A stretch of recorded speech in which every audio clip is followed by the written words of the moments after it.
Welcome to the Saints That Serve podcast, where each week your hosts dive into the crossroads of faith, culture, and the unknown. Christ is Lord, and the kingdom is now. We are the Saints That Serve.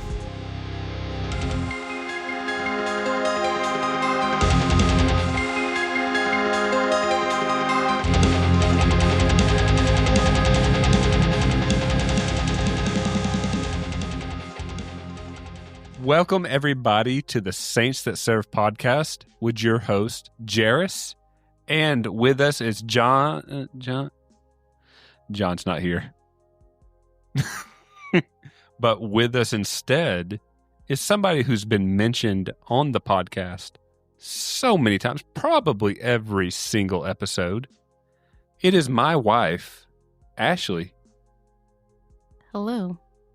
What was up with that awkward pause? I don't know. Dramatic effect. I don't know. It was very dramatic. And no, actually, what happened was I thought you were going to say my last name because it just felt so formal, but then I realized you weren't. So that's... Yeah, we don't do last names on this podcast. But fun fact for all those who are listening, the last name of Ashley is my last name. That is so crazy. It's because we're married. I'm sure they didn't expect that, but here we are. That's right. But hey, this is episode 22 of the Saints That Serve podcast. It is also the first episode that is recorded in a different location. It is being recorded in Ashley and I's kitchen. Our kitchen / family room, because we have one of those open concept type houses. So it's kind of a combo, kitchen, dining, and living room. So in front of me is Ashley. Behind me is the refrigerator. And to the left is a TV. Yeah, that's the gist of it. That's it. That's it. Yeah. Some of y'all are probably sitting there scratching your head. Where's John?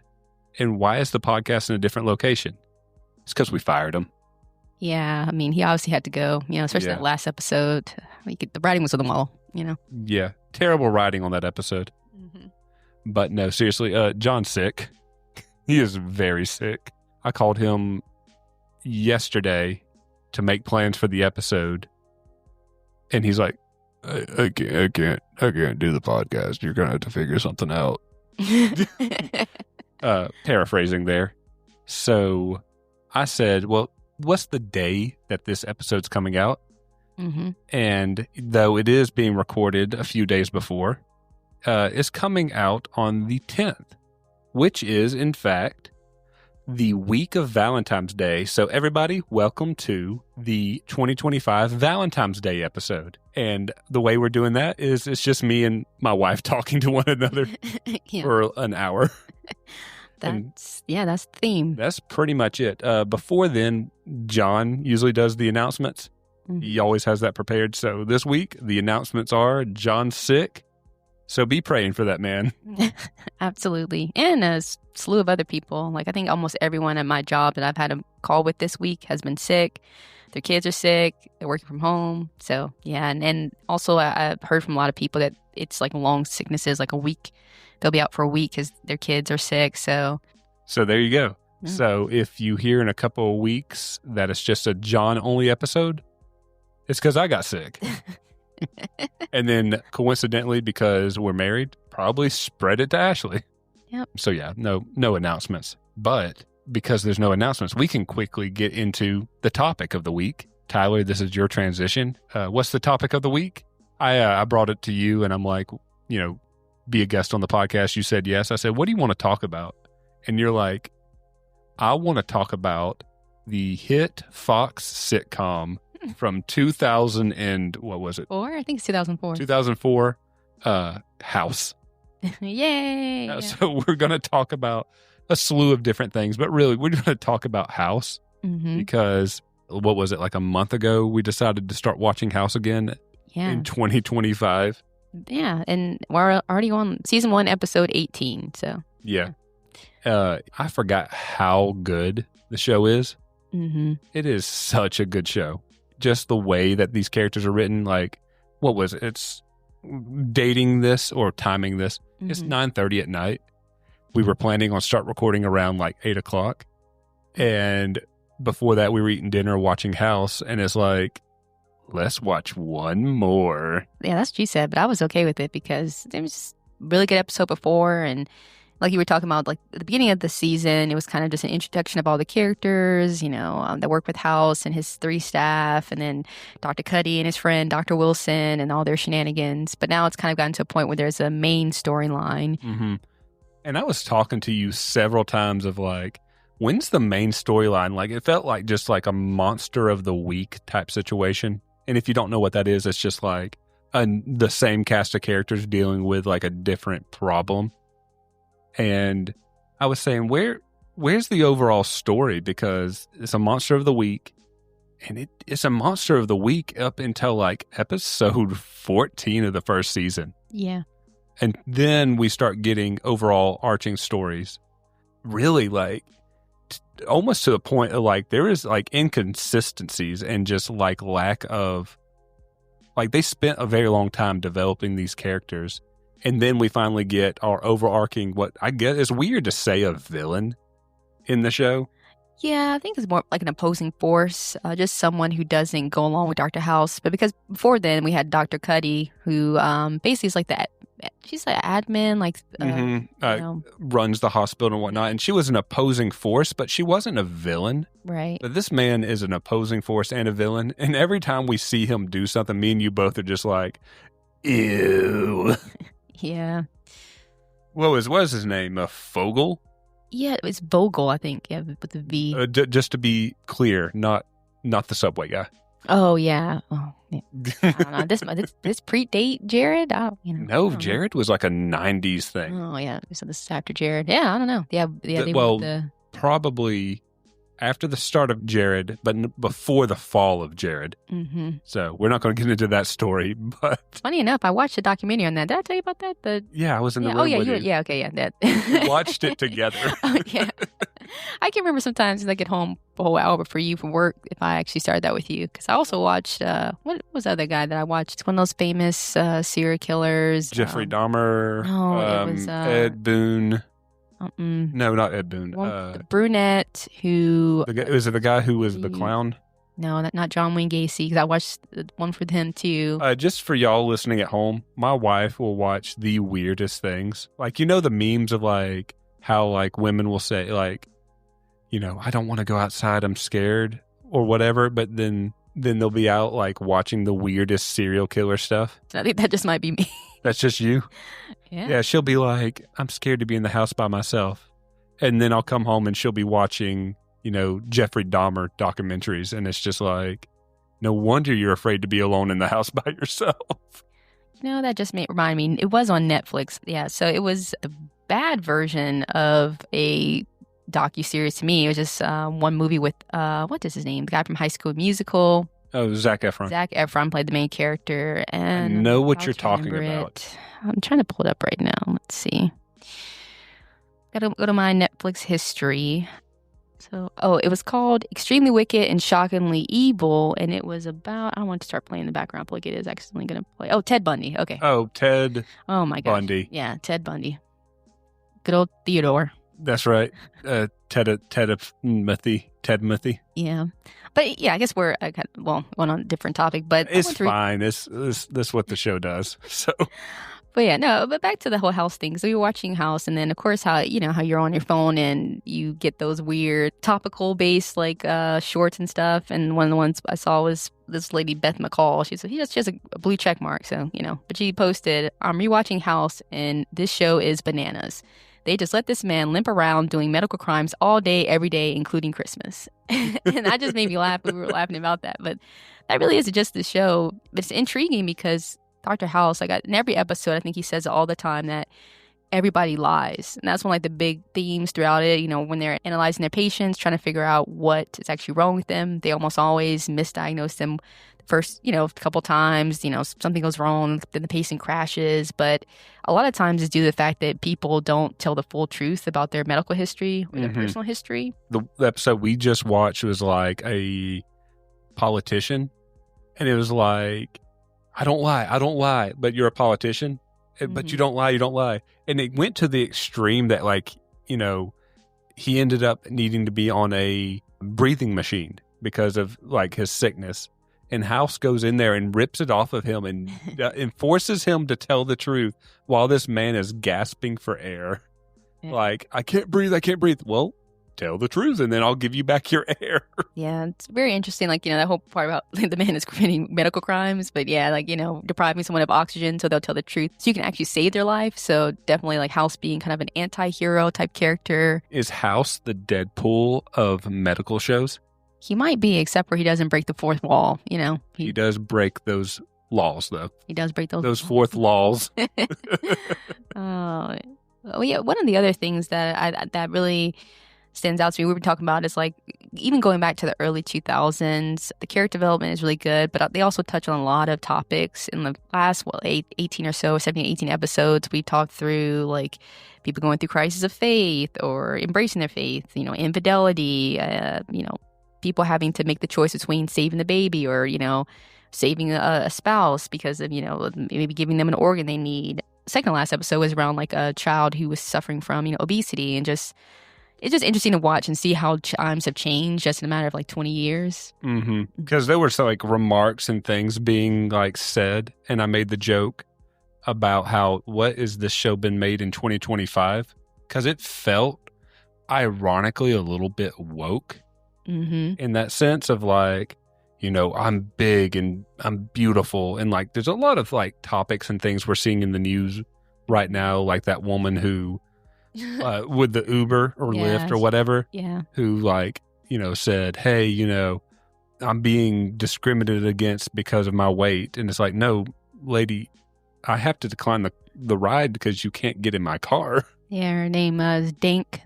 I think it's Dank Damas. She's a rapper, and it's interesting because that she actually was on one of those rap shows where they discover you, and she actually got kicked off of the show they asked her to go home because they thought it was better for her to work on her health first, even though she had talent. So it's just interesting that like while she, a Lyft driver, I think, had unfortunately lost his job for denying her ride. Previously that she actually was on a TV show where she was basically told the same thing, that her weight was going to prohibit her from being able to start her rap career. So it definitely wasn't the first time she's probably had someone tell her, hey.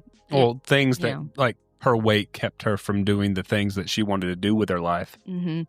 But then just seeing the contrast, like where obviously in the TV show, one of the doctors, what's his name? Dr. Chase, he's actually very against people who are overweight. He doesn't like it. He doesn't think it's attractive. And he's very vocal about that and kind of has a bias against it's a 10-year-old girl who had a heart attack due to just, some special illnesses they discovered later on. It's always seems so, like, even though it's medical in that show, everything that they end up finding almost feels mystical or like fantasy to a degree. Do you know what I mean? Yeah, it does. And I'm sure that it's they always talk about it being like, oh, there's a 1% chance that this could be a diagnosis. But I guess what's interesting is that they actually are very practical and direct about things. Like, they're not shy about asking people about intimate things about themselves to get to the root of the real issue. And so yeah, I mean, I think that was one of the most interesting things about the show is that obviously topics that were probably still hot topics like, the obesity epidemic, or which probably was just starting, in the early 2000s versus, how that's analyzed today, where some people don't even argue that obesity is really an illness. It's more of a slur, I will say this too. You kind of touched on, it does not feel like a 20-year-old show. It really doesn't. Yeah, and I always feel like it's handling modern day topics better than we're currently able to have those conversations today. Because just said it like there's just a grounded reality that we really don't have that full of a grasp on anymore. Like such as terms like what is obesity, just stuff like that, They touched on the last episode we watched, the political guy. Oh, you have AIDS. Which when's the last time you heard about somebody having AIDS? What was it? Magic Johnson. Yeah. Might have been the last big push for AIDS. I think actually it was Charlie Sheen because he ended up, right. Yeah. So, I'm sure there's tons of people, but, fortunately, like, I guess because of the lifestyle of Charlie Sheen, I think him being on 2.5 Men and him, I think someone was blackmailing him about it. It ended up coming out. But yeah, you hear about it like in random spurts. But the only other time I ever see that conversation around that is, when they have those advertisements, like mainly it's showing like, couples who are undetectable, right? So you have to take the medication every day, but it's almost like they're spinning it like, this isn't a big deal. Just, take your medication every day. It's all lighthearted and stuff. But whereas like, yeah, the Dr. House in the episode, he basically accused the guy of being gay, and the man pushes back. I mean, says that he's only, been with women, and that ends up being the truth. But at the time, like to the point, the show is always pushing people's boundaries and trying to get them to admit lies, because often, everybody lies, or so Dr. House believes. So it's something interesting too. I've kind of experienced is like they always have the opening scene where we see the patient, and then whatever illness afflicts them in that moment, the catalyst point for this person to need to be in the hospital. And they always seem like normal people. And then all of a sudden, they don't feel like people. They feel like test subjects in every episode, because House is always, I don't know the answer, so let's run 37 different tests, and it's risking their life, right? Yeah. Okay, if we do this, they might live. If we do this, they might live, but they also might die. Run both tests, and if they lived, we cured them. If they're dead, then we knew we were wrong. Like it's like every single episode. It's just like, and I think that's a point to like how he doesn't view the patients as people as much as puzzles. Right. Yeah, normally he depicts cases where they're almost impossible, like a 10-year-old girl having a heart attack, which is like, never happens, right? Or what was that one with the homeless woman? Yeah, homeless woman. She ended up having rabies. Yeah, she ended up having rabies, but she had like, I think she also had like a tumor. Like they thought they fixed it. They thought she had cancer or something. And it was, obviously, I think they first it was another episode where they introduced like bias. One of the, I think it's Dr. Foreman, assumes she's just making it up to get drugs. And it turns out when she actually had overdosed on her insulin medication, I think, so that she would end up in the hospital, so she would have a nice place to stay that was warm, and I think it was cold outside, and so that was like what got her there. And so his bias in that case was right, even though it was a wrong thing morally, or to accuse somebody of lying just to go to hospital. But yeah, it was one of those convoluted stories where it was so many different things that they thought she had, and then she ended up being one of the only people that we've seen so far that actually passed away, that they couldn't, quote unquote. Well, they solved it, and then by the time they solved it, it was too late. Yeah. Do you want to talk about how, at least in my opinion, even though they present, from the point of view of a Christian, present different viewpoints with characters being atheist, and it doesn't feel offensive as well?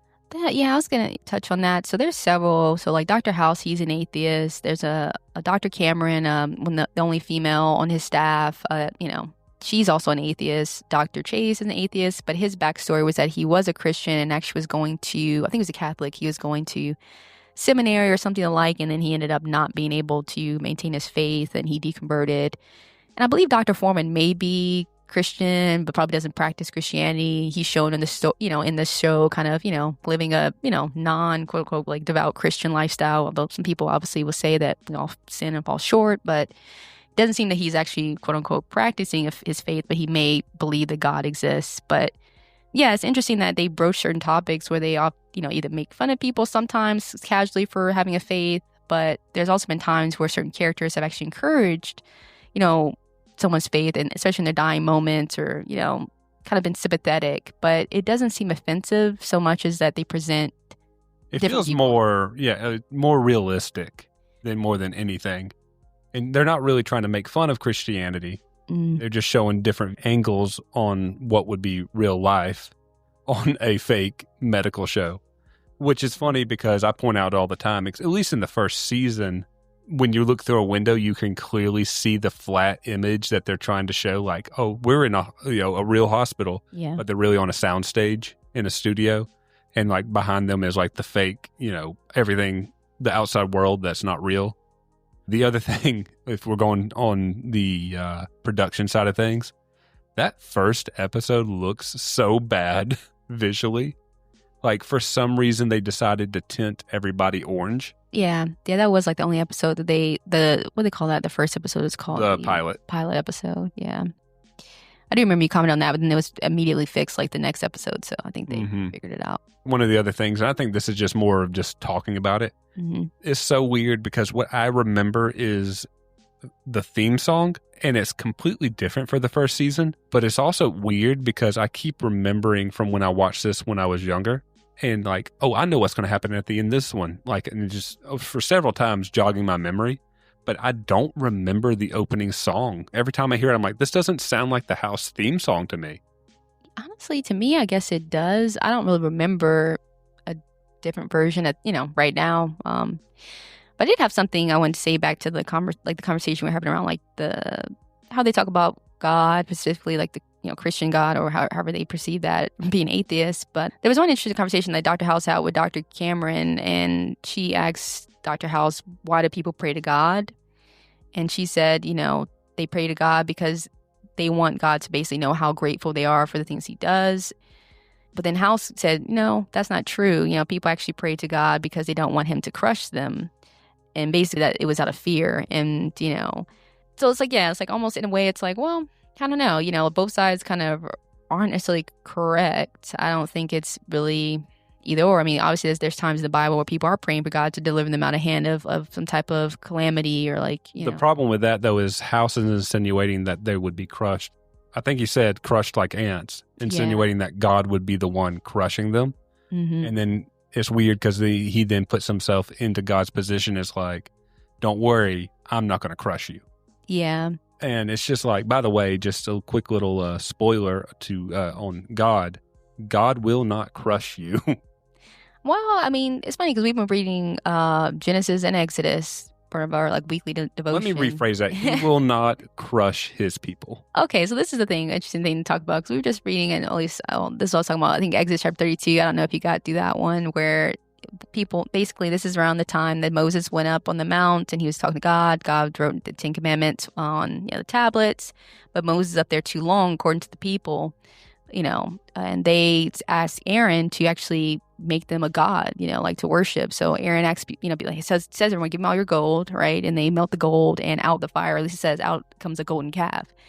So the people started worshiping the golden calf, right? And so while Moses is up, still on the mount with God, God says, basically tells Moses, hey, while you've been gone, the people have made a golden calf, and they've started worshiping it. Go down on the mountain and, basically deal with this situation. And I love it too. They're just like, we don't know how this happened. Well, Aaron's been like, well, they told me they need the God, and I just did. I was like, well, Aaron, come on, you should know, brother. But, anyway, when a mob is asking you to make them a God, I see the peer pressure. But anyways, like when the situation is being resolved, basically, I think, but did Moses tell them? And to basically, I think they were like, grab your sword and go against your brothers and your sons, or basically anyone who basically was worshiping the God, and basically strike them down. I think it says like there's 3,000 people that were killed that day. Let me see if I can find that. And then it says also, well, I'll find another verse, but in Exodus chapter 32, verse 35, it says, then the Lord sent a plague on the people because they made the calf, the one that Aaron made. But before that, when it says, so I'm going to read verse 26. It says, then Moses stood in the gate of the camp and said, who is on the Lord's side? Come to me. And all the sons of Levi gathered around him. And he said to them, thus says the Lord God of Israel, put your sword on your side, each of you, and go to and fro from gate to gate throughout the camp, and each of you kill his brother and his companion and his neighbor. And the sons of Levi did according to the word of Moses, and that day about 3,000 men of the people fell. So, obviously, like, sin is what will get you separated from God, whether it's, Mm-hmm. But to my point, those people were not praying to God. Right, yeah. They were praying at a golden cow. Yeah, they were praying to a golden calf. But it's like, if you are following God, mm-hmm. he is not going to crush you.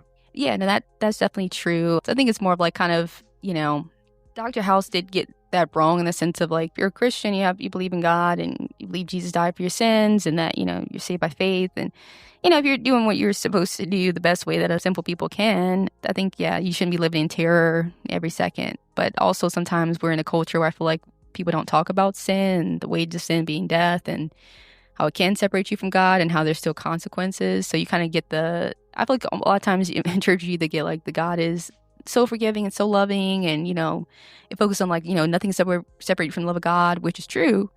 At the same time, you also have the God who just will not be in the presence of sin, and he there are consequences. So you're going straight to hell.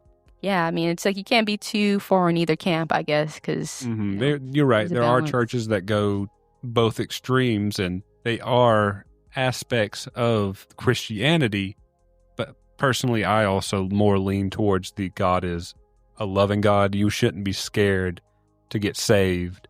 You should get saved to know Jesus and live for him, to live for God, and not for, I got saved because I was afraid to go to hell. Yeah, sorry, that made me think of, and I agree with you. But sometimes there's another random topic, I guess, the Bible. There's a verse that, 1 Corinthians chapter 7, verse 9, that says, it is better to marry than to burn with passion. Paul wrote the letter to the Corinthians, right? So it is kind of like pointing to the idea of, people make decisions because that's, honestly, I mean, that's the only solution. Like, the solution is to get away from sin. Like, it's better to marry than to burn with passion. So someone would say, well, you should never marry somebody just for the sake of, like, not, committing, fornication or adultery or something. Some people say you should marry for love, or you should marry because that's the right person. But if you are really ensnared by fornication, say like you get someone pregnant, right, or something like that, then the reason that you might do that is out of like, okay, fear of condemnation, fear of, what I mean? Fear of that, your sin is going to lead to something bad. I mean, I'm not saying that's what you should do, but I think like sometimes there actually are instances where, unfortunately, that kind of is where sin leads us to, because otherwise, if you wouldn't be in that type of situation where like either, you marry somebody or, you're out here, burning with passion or whatever that may lead to. Mm-hmm. Yeah. Because, obviously the concept is like if you remain unmarried and serve the Lord, great, right? Or, if you want to be married and you're going to serve the Lord, great. But for people who I think, I guess if you haven't figured it out and you're out here burning in lust and whatever, maybe the solution for you is that or something, But I guess it's not always, so clear cut, like between the two. Mm-hmm. Another episode I think you want to talk about, right, is the religious nuns episode. Yeah, that was, I wrote that one down. I think that was really early on, season 1, episode 5, which was ironically called Damned If You Do. And it was about a nun who had a past where... By the way, real quick, everybody, this is the PG-13 episode of the Saints That Serve podcast. Well, I think, anyways. But yeah, there's a nun, she had a life... I don't know. She pretended that she was always a nun, I think, at first, but then it found out she actually had lived a life. I think she got pregnant, had made mistakes, but eventually, like, devoted her life to being a nun and was in touch with her faith. And then that's when we learned that Dr. Chase, who was one of the male doctors who worked with Dr. House, he used to be Catholic. He used to be going to, like, I think a seminary or his college studies, and then he ended up deconverting after a time. But there was a time, I think, when the nun was struggling, like as she was getting sick and, she was losing faith. She didn't know if God was the one who was actually causing her to be sick. It was like a test from God. And it was actually Dr. Chase who like read his favorite scripture. I wish I had wrote it down, but like his favorite scripture from the Bible. And that kind of encouraged the nun. And she kind of made a statement like, she said, God's waiting for you. Whenever you want to come back, you can. So it was a very interesting episode where, yeah, once again, it's like, someone who doesn't have faith, who's an atheist, talking to someone who's a Christian. And they kind of have a dialogue around, God and what kept them having faith and versus what kept them from having faith in God. I'm seeing if I can find the Bible verse. 1 Peter chapter 1, verse 7. 1 Peter chapter 1, verse 7. It says, so that the tested genuineness of your faith, more precious than gold, that perishes though it is tested by fire, may be found to result in praise and glory and honor at the revelation of Jesus Christ. Yeah, in the middle of that episode, she is starting to question her faith. Mm-hmm. And then Chase comes in and helps her to remember why she is a nun in the first place. Yeah, it's just interesting, like, to see like the warmth, like an atheist kind of having some compassion for someone of religion. It's just something you just don't really see as much in these TV shows these days. You just have like the mocking, like the, They treat all sides of the story with, whether you disagree with them or not, they treat them with somewhat respect when telling these stories in an old show like this. Mm-hmm. Versus, like you said, nowadays it would just be mocking nonstop of religion. Yeah, and I also think a lot nowadays, whenever people are, being Christians, or the way that they show a devout Christian is either somebody who's a complete, cultist. They're like either like someone who's like, in the corner quoting scripture, staring at a wall, or just, it's always like it's somebody who's violent, who's crazy. Mm-hmm. It's all deemed to be, fairy tales, and it's done with respect. Yeah. Even though your main characters are atheists. Yeah. And I would say they're not even like Dr. House isn't even necessarily kind to anyone. He's not really. I think the word that what was it Dr. Cameron called him? Like, was it misanthropic? Let me look that up. I think I actually she called him, one of his doctors who work with him called him a misanthrope, which is a person who has general hatred, distrust, or dislike of other people. And I think that really is characteristic of Dr. House, who is obviously probably a genius, very talented, can solve problems in a way that no one else can, but he has a genuine disregard for people to the point where he doesn't even want to meet his patients. He only meets the patients that he really needs to meet them. Doesn't really have a good bedside manner. But even someone like him can, in this show compassion or have conversations without it being complete disdain. Which is just, I feel like it's so rare, and just see nuanced perspective, especially in such a polarized time right now that we're in society. Well, it feels like everybody is characterizing the opposite aisle as like complete lunatics, and whether it's politics, religion, or, it's just very extreme, Mm-hmm. Do you have anything else to say about House? No, I think I actually touched on, everything I had. Yeah. Well, I guess there's one last thing I'd say, and there's an episode 17 called House Rules. This is an episode where there's a black presidential candidate, and, we talked about him a little bit before, but he was sick, and, But one of the things that stuck out to me that Dr. House said, they don't call it a White House for no reason, when basically saying that because the guy was a black candidate, he wasn't going to win the election. And later in the episode, the black presidential candidate, I forget his name, so I'm sorry, but he basically said, you're right. I know I'm not going to win, but just because I'm not going to win doesn't mean I wouldn't, basically I'm not making any progress. It doesn't mean that it's not benefit for me trying to run the race, And so, because he basically seemed like he may not win the battle or the war, but he may make room for someone else later on. Mm-hmm. He essentially said, just because I'm going to lose does not mean I should stop fighting. Right. So it's just, and it's nice, like, you have little things like that where they challenge, like, the main character to grow, and this House, if, he's kind of his way or the highway, and he kind of has a very linear way of thinking about things, and sometimes when it comes to his, like, grounded beliefs. Yeah, I think that because he takes these patients and treats them as puzzles, like, in the beginning of the show, he almost never went and talked to the patients. Yeah. But these people who he doesn't see as people do sometimes make him act more humane to people. Yeah. And the other point of that was just that to see someone say someone black, they're like, hey, like, you have no chance. It's just so interesting. Once again, like, looking back to early 2004, when President Obama, I feel like it was like really... Obama would have been 2008. 2008, that's what I thought, yeah. So just like right before then being like, yeah, you have no chance. But then, so it's just interesting. And nowadays I feel like if someone aired an episode where they said a black man couldn't be president, it would be just a PSA about race, and it would go in some whole thing. But at the time, he was saying, hey, it's highly unlikely, Mm-hmm. And so, yeah, just stuff like that. Just different take on. Just so that people will understand and not come jumping at the podcast, what is the color of your skin? Oh, my goodness. I mean, I hope that's so weird to know. I know, I said it that way. I'm black. I'm a black person. I'm brown. I have brown skin, but I'm a black person. Just so y'all know, my wife is brown, so she can talk about these things. See, that's what I'm saying. Like, nowadays, it's so weird. Yeah, I know you're joking, but that's kind of like where we are right now. So it's interesting. Yeah, like, how dare you speak on something like that you don't know what you're talking about or you're involved in? She knows what she's talking about. Well, I know a little bit about being black, Just a little bit. You've only been that at least 5 years of your life. Maybe more. Maybe more, yeah. Mm-hmm. So, because this is the Valentine's Day episode, I wanted to read a Bible verse myself. This is also the one that was read at our wedding, and also probably read at majority of all weddings.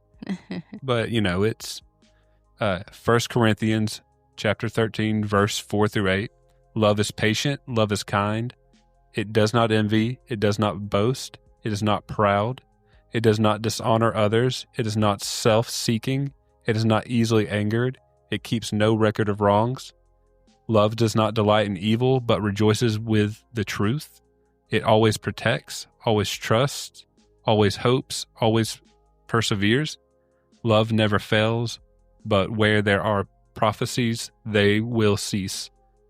What version of the Bible is that? I'm not sure. Hold on. The NIV. NIV, yeah, because I was reading the English Standard Version before. I was going to mention it. I was like, well, but now that we read two different translations, or I meant to say translation, not version, but yeah. Mm-hmm. Essentially, God is love. Mm-hmm. That's a Bible verse too. Mm-hmm. I love that one. God is love. And that's what love is. I know that we sit here and we're like, Valentine's Day is about more fleshly, earthly love. But keep in mind that God loves you and you should accept God. Yeah, that 1 John 4:8. And I don't know what, I just Googled this to figure it out, but it's whoever does not love does not know God, because God is love. So, yeah. Wow. I know, right? That actually worked. I was really worried our soundboard has not been working very well on the sound effect side of things. So. But I think this might be another segment I'm not sure you have prepared, but just around what even is Valentine's Day, because I can't really even I don't think I've ever heard this story. So do you want to tell us, move on into the next segment? Tyler, this is your transition. Do you want to tell us what Valentine's Day is? Yeah, so Valentine's Day, according to timeanddate.com, because that was the first link that I saw that wasn't Wikipedia. No, we should get from Wikipedia and just assume it's all fact and not crowdsourced. Let's see. Let me guess. It's February 14th. Yeah, so I was going to skip the part where it tells you what day it is, because it does tell you what day it is and what people do on it. But according to the background section, there are a number of saints called Valentine who are honored on February 14th. The day became associated with romantic love in the Middle Ages in England. Basically, this may have followed on from one of the pagan fertility festivals that were held all over Europe. As the winter came to the end, traditionally, lovers exchanged handwritten notes, and then commercial cards became available in the mid-19th century. Interesting enough, actually, I'm going to go to Wikipedia because there was a conflict there with where it originated at, and I'm like, let me get Wikipedia's shot. Don't hate us or on these. I don't know if these references are good or not, but it actually says that Valentine's Day, also called Saint Valentine's Day or the Feast of Saint Valentine, originated as a Christian feast honoring a martyr named Valentine, and through later folk traditions, it has also become a significant cultural, religious, and commercial celebration of romance and love in many regions of the world. So immediately a stark contrast to the other article that was saying that it originally was a pagan holiday, So what do you do when you do have several articles, all of them saying something different? Which one do you go and trust, Probably an article that ends in .org, or, there's a history.com article too let's see. No, yeah, so it says, each year, I'm going to go with the Christian side of it, because this one says each year on February 14th, people exchange cards, candy, or flowers with their special Valentine. That's you for me. Yeah, you're my Valentine too. My forever Valentine. Wait, hold on. Let me officially, Ashley. Yeah. Will you be my Valentine this year? Yes. Thank you. Yes, I will. Great. But yeah, it says that St. Valentine's Day is named after a Christian martyr and dates back to the 5th century, but has origins in the Roman holiday Lupercalia. Okay, you know what? It's kind of missing. It's kind of mixing them two together. So the Roman origins and different things. But those are three sources. I'm sure there's a truth out there, but that's on the fly. There you go. Yeah. Just like this episode. Yes, it sure is. So you're telling me that it didn't originate with gifting flowers and chocolate? According to that second article, is exchanging handwritten notes, which actually is a lot more, I'll say, at least to me, it seems more meaningful. Oh, well, I need to get something started on that. When I'm really about to say it seems more meaningful because it's so hard for me to write things down. I'm definitely not a good person. I don't really, when it comes to emotions, I'm not the best at writing my emotions down in a card or whatever. So that would be more challenging. And I also, it's... You're right, because anytime we get a card for somebody, you're just hey, just write something in there and I'll put my name next to it. Yeah. Well, I mainly sign them, but I normally just sign them, Ashley and Jarus, or that's kind of Ashley and Jarus blank. there. We don't put our last names. Well, separate. So, okay, well, I think on some of our Christmas gifts last year, we wrote our last name on them because for my side of the families, we're the only people with our last name. But on your side of the family, it would it's several people with that last name. Several people. So can't really claim that. It's funny because my brother, us family always puts it as the blanks, like with the last name. Yeah. And it's like, can't do that anymore, buddy. Well, you know. There's more blanks here now. We should start doing our Christmas gifts and just being like the real blanks. Yeah. Fill in the blank. In the comment section, everybody tell us what you think our last name is. And if you know, don't actually put it. I'm about to say, it's pretty sure. It's not like we privated our accounts. So I'm pretty sure they can figure it out. They Somebody can figure it out information fairly quickly who we are. If we ever start getting on a larger scale, probably need to do something about that. Yeah. Looking up the name Jarus is not going to bring forward too many people. It's really not. Yeah, I'll say my name is very... there is that misleading. criminal organization with the name Jarus. Oh, I vaguely remember us talking about this. It is the Japanese Aeronautics Research something. And to my understanding, the backstory on that is that they were supposed to create standards for airplanes in Japan, and they funded it and they went in to do it and all this stuff, and they just flat out took the money and ran, apparently. And that is my history of that company based off of my research I did a couple of years ago. I could be wrong, but hey, we love Japan anyways. Yeah. That's where we went on our honeymoon. Yeah, it is. Yep. What's your favorite thing in Japan? What was your favorite thing we did in Japan? I liked when we stayed at a traditional Japanese ryokan, which I'm probably butchering, but it was like a traditional Japanese house. It had a little pond area in it. Do you know what I'm about to bring up? No. When we were doing the tour of the place when we first got there. Oh, yeah. So Asian people are traditionally shorter people, and their houses are built like that. And I am not built like that. I am tall. Yeah.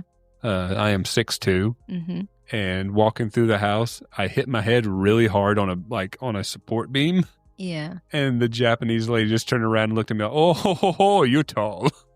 Laughed at me and said, I'm tall. Oh, man. Yeah, no, it was definitely funny. But you have a habit of hitting your head on different things, even in our house. It's Western. In our house, in Mexican restaurants, sleeping. Oh, my gosh. I don't know what it is.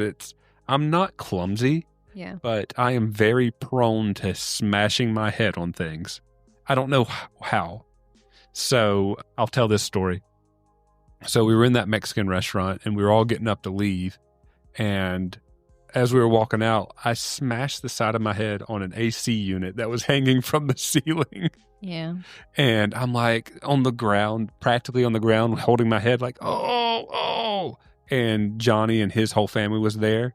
And they're like, Jarus, are you okay? Are you okay? I'm like, yeah, I'm fine. I look up and Ashley's already ran out the door and she's already at the car.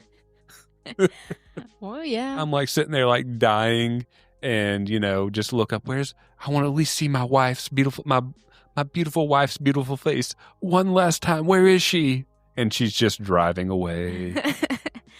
Well, I think that was the day we went to Kroger right after too. I was probably thinking about getting a Kroger to get. Yeah, you're trying to get to that Kroger. Yeah. And I'm sitting there rubbing my head. And it's funny, we get into the Kroger and I reach up and touch my head and I had a golf ball sized knot on my head. It's crazy because I never saw that. I feel like it resolved very quickly because I don't remember seeing you with the whole. That's another thing is if I hit my head on something, it hurts really bad in the moment, but I recover fairly quickly.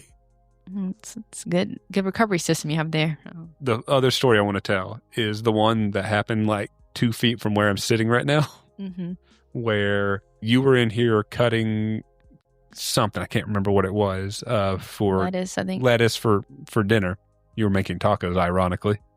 Maybe it's just tacos. Yeah. We need to avoid any kind of Mexican related food. Well, tacos are my favorite food, so you need to wear a helmet when we're around tacos. That's probably the better solution. So she's there cutting the lettuce, and I come up behind her, and I wait for her to not be cutting lettuce. So I reach over to grab a piece of lettuce so I could just eat it because I'm a rabbit and I eat raw vegetables. Yeah. But I reach over and I hit my head on the other side of my head just as hard as I did on that vent at the Mexican restaurant. But this time I am practically hugging my wife. I'm on top, practically on top of her. I am touching my wife when I hit my head. And again,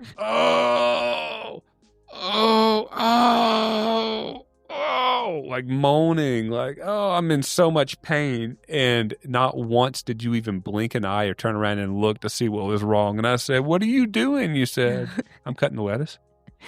The thing is, okay, well, it's probably some background. Is basically my whole life is haunted by Jarus, running around corners on me, coming to the room, laying on the ground to scare me when I walk around the bed, all types of stuff. So I'm just kind of used to the weirdness. So I probably heard the bang. It probably didn't even register in my mind. Who knows? He might have been trying to scare me. Also, I love tacos. I was probably just thinking about eating food as fast as possible. There's just a lot of things going on, but...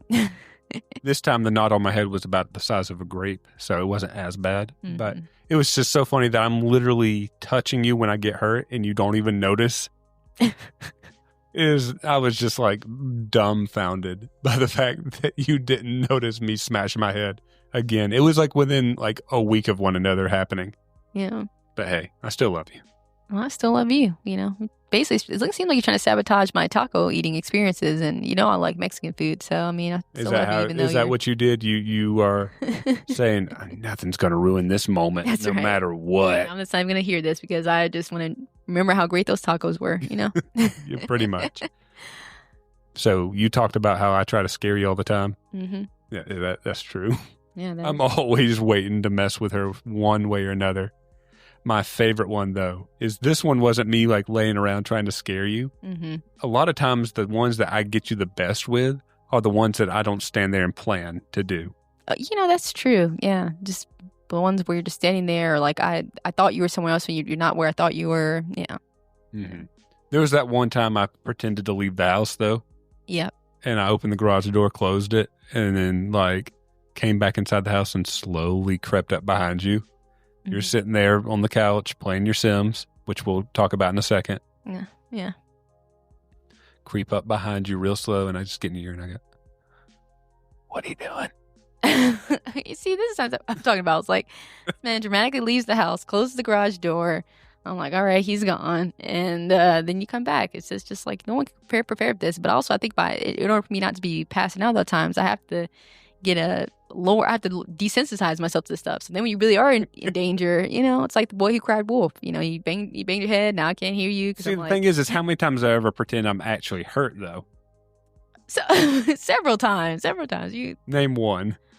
Well, I don't know. Mainly it's you pretend like I'm attacking you or like I'm harassing you or I don't know. I mean, you're right. I'm not really sure that you... No, it's always the times that you hurt me by accident. Like I accidentally scratch you sometimes. Yeah. Sometimes. There's been like 3 times maybe that I can think of recently. That one time you scratched me and it left a huge scar on my arm. It's about a fingernail-sized scar because of that. Yeah. Well, it's gone now, so. Thank God. No, the one that happened recently was last weekend. We were laying in bed, and she reaches behind her head and starts like scratching her head, and then she starts poking at my arm. And she keeps poking and scratching on my arm and pulling on it. And I'm like, ow, ow. And she's like, oh, I'm sorry. I thought that was the blanket. Like, what are you doing? I don't know. First of all, I'm sure I was tired. That's the thing. Is like, it's nighttime. I'm probably tired. It's dark. I don't know. Yeah, like, I was like, I'm going to go because I think I'm bleeding. I wasn't bleeding. Well, what doesn't help, though, seriously, all joking aside, is that you poke and prod and you'll hurt me by accident all the time. Mm-hmm. I'm always fine. Yeah. But like you said, the way that I am, the way I joke, and the way that I'm dramatic all the time, yeah, I will overreact every single time on purpose. Yeah. Like you'll, what is it? Like when you touch my leg, I have that running joke that if you pat me on the leg, I'll just act like you about assaulted me. Yeah. So, So my favorite time, and this one's recent too, of when I scared you. Yep. Was I went upstairs. I was going to start playing video games. And I sat down and I started looking at something on my phone. And I just started playing with my phone longer than I should have or planned to. And you came upstairs and you were looking for me, but I didn't have the lights on. So I'm just sitting there on my phone in the dark. And I think I just set it down to start playing, turn on the TV and start playing the game when you walked upstairs and you're looking for me. And I'm like, usually you come in and you like hone in immediately to my location. Mm-hmm. And I'm watching you and I'm just leaning back on the couch watching you. And you're just looking, you're looking for me. And I go,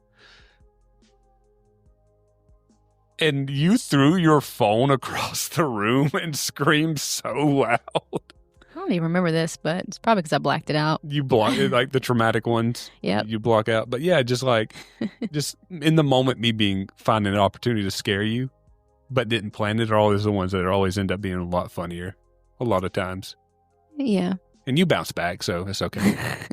We'll find out later that you'll we'll be married for 50 years, and they'll be like, Miss Ashley, you have a very weak heart. And then it's just like that flashback of just constant me jumping out of the corners for 50 years. I wonder why. Or it might be like you have insane reflexes. Hopefully that's like the upside of that, just, can react and recover. Mm-hmm. So, but yeah, we did briefly mention the phrase, The Sims. So I think we should talk about that momentarily, get to know you a little bit better. Even though we've been sitting here talking to you for about 50 minutes. Yeah, we talk about this is our transition into video games that we like enjoy or something like that. Yeah, that, or we can talk about Mufasa. Let's talk about let's start with The Sims. Let's start with that. Yeah, we talked about this before about we can talk about like we've been on a terrible movie streak. Like I think the one we watched last night wasn't awful, but I fell asleep, so I don't know how it ended. But we don't have to get into that. Mm-hmm. But I think the past 6 movies we've watched, they've all been very bad movies. And it's like, I would very much like to watch a good movie at some point. It's just me and Ashley, we watch a lot of movies together. Yeah. And we get on some binge watching streaks of like, oh my gosh, this movie was so great. And unfortunately, I think the last great movie that we watched together was Wicked. Yeah. Ironically, because I'm not a big musical person. I don't think you're a big musical person either. But that really brought out the emotionalities in you. I mean, there were some odd kind of weird scenes in the movie that I didn't like probably maybe one song I would have cut out that I was like, okay, I don't really enjoy this. But otherwise, it was very good story. They actually built character development. There's actually distinct characters. They weren't all, carbon copies. They weren't doing a whole bunch of message pushing, maybe about like friendship, but yeah, it was a good movie, but. Yep. And then the last movie we watched in theaters was Mufasa. Mm-hmm. And that movie was awful. Yeah. We don't have to get into it. Just like we both agree that movie was very poorly made. Very much like you use the phrase cash grab a lot. And I don't really like that phrase, but this movie was a cash grab. Yeah. I use it mainly for the Disney films, like where they're, running IPs into the ground, like Disney Star Wars, Disney Marvel. I mean, basically, even the live actions. Like, I'm not a big live action person. I'm more than happy to just watch The Lion King, the original version. It's still good. The songs are still amazing. It's timeless. And then, to see them make Mufasa, which basically, the Mufasa that they characterize in this movie, I cannot imagine him growing up and becoming the Mufasa that's in Lion King. All these characters in this movie feel like they're completely different from the classic movie. Even the live action Lion King that this was spawned off of the live action remake, these characters don't feel like that they belong in that world. Yeah. It's not good. With the exception, I think, of Rafiki and maybe Nala, because Nala wasn't in that movie, though. You're thinking of Zarabi. No, she was. You're right. Very briefly. Yeah. So any of the characters that were in the movie in the before the flashback. Yes. Yep. Yeah. Mm-hmm. But yeah, I mean, I didn't watch the original Lion King remake because I just didn't think it'd be good. It was gonna be Beyonce voicing character. I'm like, I don't like when actors that are musicians that are, like people who are Beyonce's, you're going to hear her voice. I'm going to hear Beyonce if she's speaking as, Yeah. I'm just going to hear her. Funny enough, though, like with Donald Glover, it doesn't happen that way with that movie. Yeah. Yeah. But anyways, The Sims. Yeah. My wife, the one thing that she loves more than me and God. Wait a minute. Hold on. Okay. She loves God more, but she does love The Sims more than me. No, I will come home. I have a picture of you. You have your computer playing The Sims, and you have like 10 pages of blueprints laid out that you printed off so that you can then copy and build your houses in The Sims. Yeah, so... You take it very seriously. I mean, I've been playing The Sims since I was probably in like middle school. I think I started with The Sims 2 and then went to Sims 3, and then now it's The Sims 4, and they had The Sims 4 for 10 years. So I've been playing the same game for 10 years because I don't even think they plan on making a Sims 5 now. And how many hours do you have in that game? Over like 6,000 or something. But to the credit, not that I can really justify, that much time, but I do let the game just run sometimes where it's just like, 'cause it's just so easy to pause it and like do something else. So some of those hours are just inflated. It's not like active gameplay. But yeah, so that's just a game that like it helps me de-stress because I mean everybody has that. Yeah. Which I'll poke and prod. Mm-hmm. This is me being real me for a second. I will mess with her all day about it. I don't care. I think it's a very interesting game, and I love that you have something that you enjoy. Personally, I don't enjoy those type of games, simulation games, mm-hmm. but I won't yuck your yum. Yeah. Seriously. Yeah. I won't seriously yuck your yum, but I will mess with you all the time about it otherwise. Yeah. Though, seriously, I feel like it's every single day where you'll be like, oh, they got a new Sims thing out. Can I get it? I'm like, you're your own grown woman. Buy the thing you want.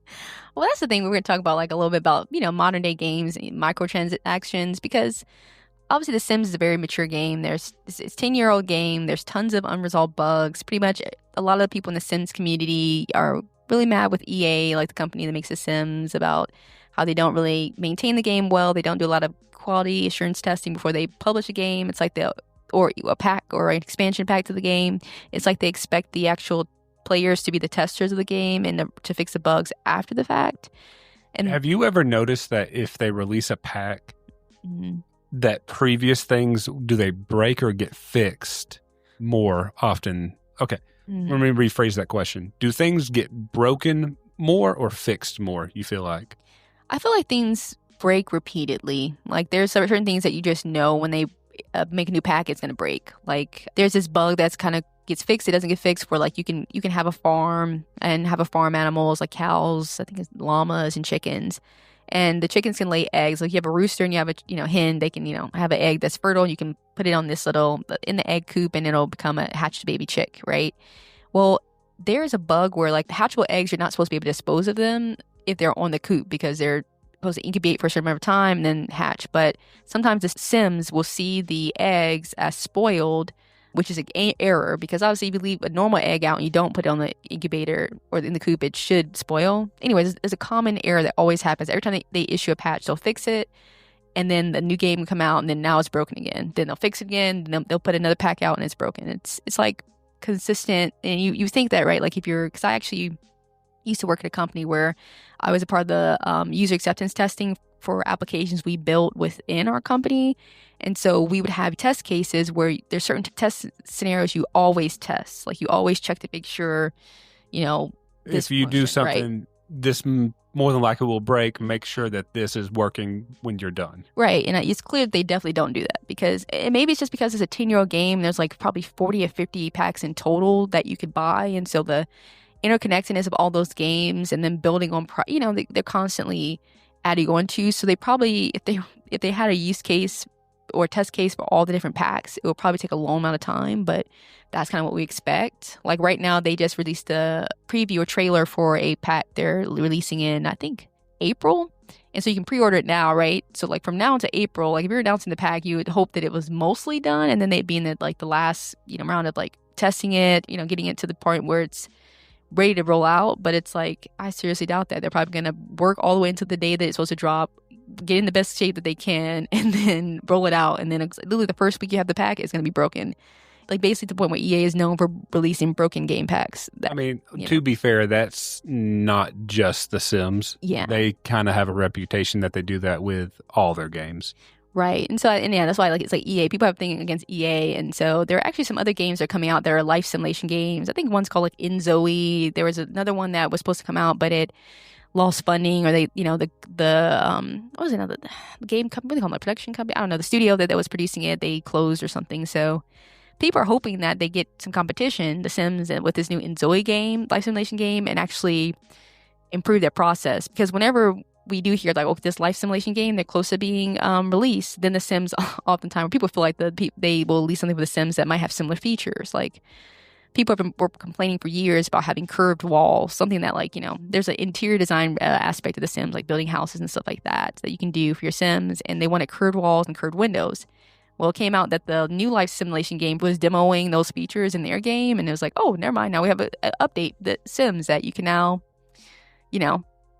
use this function. So it's like, competition will be healthy. And I think that might actually make them, a little bit better at The Sims if they do have competition. But right now, they're pretty much a monopoly in the industry. I think that I can name 2 games off the top of my head that also do that as well, which is Tim and Palworld.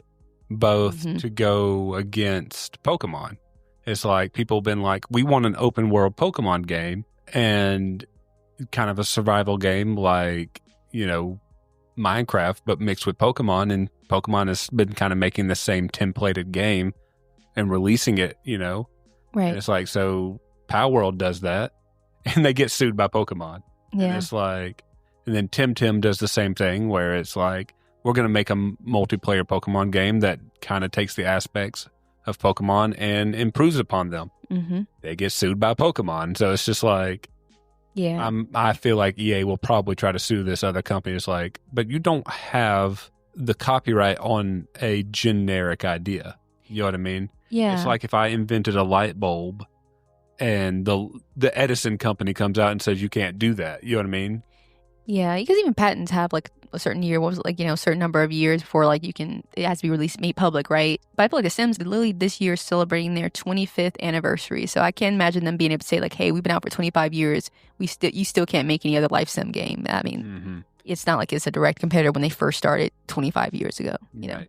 So tell the audience what you bought yesterday. What did I buy yesterday? The 25th anniversary release. Oh, yeah, I did. So they re-released The Sims 1 and 2 on Windows only. So not for Mac users, but where you could buy the legacy versions of the game with all the packs, except for I think one that was missing for Sims 2, which was the IKEA pack. But I think it was because they didn't have the rights to it anymore. Mm-hmm.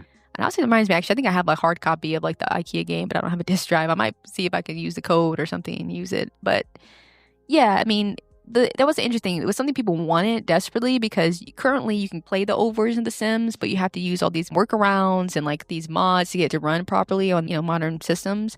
But they actually fixed a lot of that stuff. Kind of. They actually had to patch it really quickly because they broke some stuff. So actually there was some more typical EA stuff. But the issue people also had was like, these are like over like 20-year games. They released a bundle for $40. And so on the one hand, like a game pack for the current Sims 4 games is $40 on its own. And normally it basically adds basic features or additional features to the game.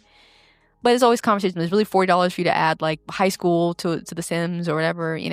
That's the whole capitalism argument. Like, they really charge you a lot. People like they could have just re-released them for free. That would have been nice, but no. Yeah. So the moral of the lesson here is we're coming out here to say is, please send the Ashley Jarus family money because we're broke because we keep buying Sims things. Well, my wife keeps buying Sims things, so we're hungry. Well, honestly, it is kind of crazy. Sims is really they really. The problem is with like something like The Sims, like they just know they have very devoted fans of even with all the bugs, even with all the drama. It's like it's like one of those household games, right? They have Is it because I mean, and this is going to sound awful, but it's because of people like you who keep coming back and playing it and not really holding the company accountable. And the real way to do that is to just stop buying everything they stop buying the games, and they'll start. I hate that idea because it's like I've heard the phrase "vote with your wallet" a lot. Yeah, it's like I don't want the thing I love to go away when I'm playing it. I just want them to fix it. But if I stop playing it, everybody stops playing it. The more likely outcome is going to be that they shut down the game series or the company because they're no longer making money. Yeah, instead of fixing the problems. Yeah, that's that. I get it. See, every time that they release a broken pack or it's a game pack, a expansion pack, a stuff pack, a kit, they have so many different types of packs they release to the game that sometimes can just be a free base game update. You really need the money, but people will say like, hey, don't buy the pre-orders because if you keep pre-ordering the game, they're never going to be incentivized to really work hard to give a really good product if everyone pre-orders it before, it's even out. And then on top of that, people buy it right when it comes out. And me at my big age, like I'm in my 30s now, it's kind of like one of those things where like, when I was a kid, you kind of have like that emotional thing. You can't get everything you want. But then as an adult, it's like one of those simple joys. You kind of can get. Yeah. Like as an adult, you're able to get the things you want. It's not as life-changing to, when you're a kid, $20 is a lot of money, but it's not. And it's life-changing too. It's a life-changing amount. Yeah. But when you as an adult working a job, as long as you're smart with your funds, you can buy a $20 pack once a month and it's not going to hurt you. Yeah. And in reality, they really don't release like the $40 packs. That's probably every couple months. So if you really break it down by month, it's probably, I think it was a coincidence of how so much. I made the joke, but like you said, it's the 25th anniversary, so they released a lot of stuff. They did, all at once or over a span of a week or two. Yeah, within like the first 2 months of the year. I mean, we're going to the second month, but like they released like 5 kits, which is unprecedented. They released they released The Sims 1 and 2, so it was a lot of back-to-back stuff, and people were actually kind of not expecting it to be that big of a deal because I think when it was the 20th anniversary of The Sims, they didn't do a whole lot, but I guess for the 25th anniversary, they're doing a lot more. Like they update their store with stuff that I'm not gonna lie, I actually liked it too. Like they have a gaming mat that I like that has Sims related stuff on it that looks kind of cool. I'm not, they do put out stuff that people who are fans of the work they do like. It's not like they're like giving you like t-shirts that have The Sims on it in all black and white t-shirts. Like they go out their way to actually make products that are definitely not worth what they are. Like a t-shirt worth $40 that just says like "Sul Sul" on it, which is one of the phrases The Sims make, but it's unique enough that you like it. It resonates with you. You came to me and you said I bought myself something for The Sims, like a physical merchandise for the game, and it took me forever to realize that what you bought was Sims related because it's just a mug with a cat on it. Yeah, and if you also it's a rabbit. But sorry, it's a rabbit. Yeah. And if you play The Sims, you told me it's everywhere. It's a reference to the games. But if you were just here in our house, and you're like, "Oh, I want the rabbit mug," you wouldn't know it's from The Sims. That's true. You told me I got this thing from The Sims, and I think it took me 2 weeks to realize that was what that was. Yeah, because at the time I got the mug. I mean, it was overpriced. I think it was $15, but I actually got you a hat too. I think it was $30 for like your beanie. And your beanie actually is like green and has the green, what do you call it, the plum blob. Yeah, plum bob. Yeah, you remember what? Yeah, is that actually what it is? Yeah, it's called I just made a word up. Plum bob. Yeah. So, like, when you play The Sims, your character has this little icon above their head to signify that you're controlling that character. That one character, because you could have a household like 5 Sims, so the one that you're controlling has a little green plum bob over their head. Mm-hmm. So, yeah, it's a plum bob on my head, just meaning I'm being controlled. I don't know. Yeah, but your cap actually is more recognizable than what I bought myself, which is that mug. Hey, I mean, look, my thing is Kingdom Hearts. I will get the wackiest things, so I understand. I understand fandoms. Yeah. But hey, I'm just looking over at my clock and it's time. Yeah. So, hey, my wife, my dearest wife, thank you so much for joining us on the 22nd episode of the Saints That Serve podcast. Oh, thank you for having me. I don't know that it was the most Valentine's Day theme. I guess the theme was just that we know it's coming. We're a married couple, Yeah. and we are. Look, to wrap it up, this is what a healthy, normal marriage looks like. It's two people who enjoy each other's company, who have in common hobbies. Mm-hmm. We both love movies. We both love video games. Yeah. And we both love God. Yeah. And that's like, really, like, it doesn't, I mean, those things help to have like hobbies, to have a better understanding of one another. And like on the video game side of things, I think this is very important, of understanding how like I see these all the time, like the quote unquote prank videos online of like the girlfriend or the boyfriend. Well, it's usually a girlfriend in the ones I see, but the girlfriend, he's not spending enough time with me. So I destroyed his, I deleted his save. You know what I mean? Because, or, it's a prank. I just deleted your game. It was a silly prank. And because you have so much time put into that, right, and I have the time put into my games, we understand both sides of how catastrophic it would be to your progress and just all that work that you put in a game. And for a lot of people, it's more than just a game. That is your, like you said, that is your way to decompress and to relieve stress.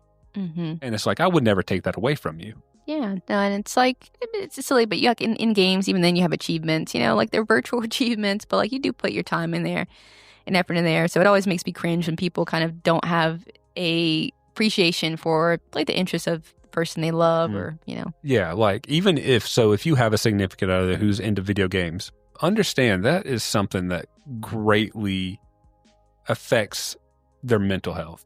Mm-hmm. That is something, they might be sitting there screaming at the video game, but really that's just them decompressing. Yeah. So don't take that away from somebody. Yeah, as long as they're still like functioning as a human being in society, and like, yeah, if they're being a bum, yeah, delete their save. But like if that's just something, I mean, if they're doing all the things right in the family, and they just have their hobby, also don't take that away from them. Yeah, no, I agree. I got a little off topic of my point, but but yeah, seriously, like you can have your video games, and you can have your movies or your hobbies or whatever in your marriage. I am blessed to have somebody that we line up very well with one another with our hobbies. But seriously, the one thing that you need to have in a marriage that is something y'all agree upon is God. You need to have God. You need to sit down as a married couple, read the Bible together, pray together, and just, have God in the middle of your marriage, in the middle of your relationship, and just allow God to be the center of that. That's the most important thing. And I think that's the best message I can give on this Valentine's Day episode. I agree. That's a great way to end the episode. Mm-hmm. So, do you know how we close out the episodes? I mean, I should have, because I listened to 21 episodes, several bonus episodes, but okay, I'm on the spot. I'll just do it. It's fine. So, Christ is Lord, and the kingdom is now. We are the saints that serve. You got it. Woo! Right at the end. All right. Thank y'all so much for listening. God bless.